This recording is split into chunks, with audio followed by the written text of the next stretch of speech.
Kahapon pa to ulan ng ulan. Kahapon pa sana ako magtanim eh. Nidala akong pantanim.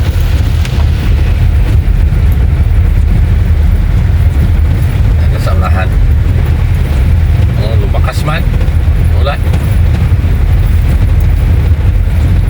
Dami ko pa naman pantanim.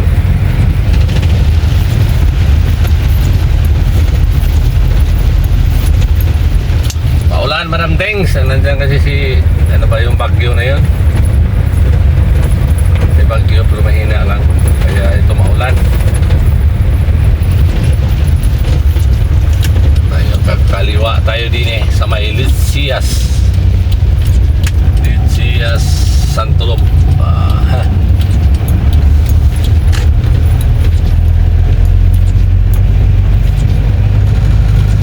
Sus, nautusan naman din eh. Mura naman din.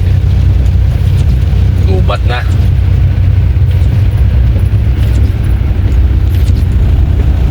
Dito na tayo. Kahit walang tayo.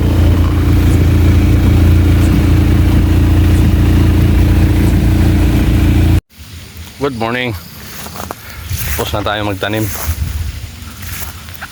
Kahit maulan.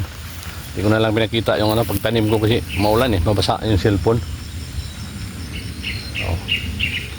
Tapos din ang ano pagtanim.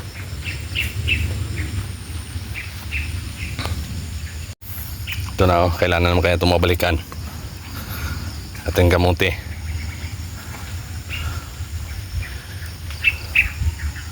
Pero naman kung tanim ano, Madam Things, kailangan naman kaya tumabalikan.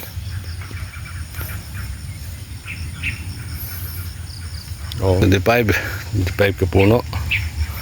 Kahit magkakalaman lang yan, kahit isang piraso pwede na. Yung abelio, Madam Grasilda, ito na ang tanim ko bago. At ito naman yung ano natin, kamuting kahoy. Yan o, kailang puno yan. Galing to sa Quezon City. Galing yan dito. Tapos dinala ko sa Quezon City. Ang pinakauna talaga nito galing ng Bicol, Diniuwa. Yan o, tinanim ko dito. Tapos dinala ko sa Quezon City. Balik na naman dito. Yan na. Kailangan naman kayo mabalikan. Wala na doon kaya yun dati. Sinali yata pagtabas eh. Dami na naman bunga doon ng ano, yung ano ba yun, dalandan. Tapos yung gabi ko doon sa baba. Yung sa baba yung gabi.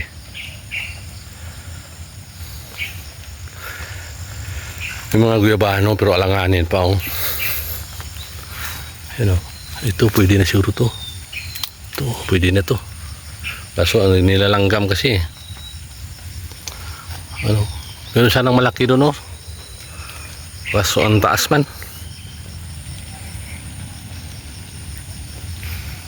Thank you for watching. Isa lang ano, hilaw pa lang. Yung mulberry. Dami bunga. Wala, dito malapit na din mahinog oh. Medyo nag-pink na.